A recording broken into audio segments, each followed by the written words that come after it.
anh em đang gặp khó khăn trong việc bắt chim, chòe, khiếu, cu gáy, xe sẻ. Hôm nay em sẽ giới thiệu mình một loại mẹt bẫy đa năng mới, có thể giúp mình dễ dàng hơn trong việc săn bắt. Với chất liệu thép không rỉ và lò xo siêu chắc chắn, sẽ mang tới mình một trải nghiệm tốt nhất. Lưới được làm bằng chất liệu lưới dù Thái Lan, nên mình sẽ không gặp phải vấn đề sợ chim làm rách lưới và sổng mất. Em sẽ hướng dẫn mình cách lắp đặt để khi về mình có thể dễ dàng lắp đặt chúng.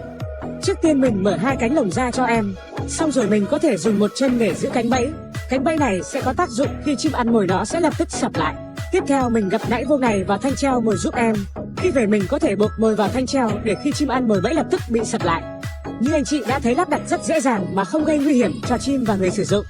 Toàn bộ bên em đều được làm bằng tay 100% và nguyên liệu đã được chọn lựa rất kỳ càng. Khi nhận hàng mình có thể kiểm tra hàng trước khi thanh toán.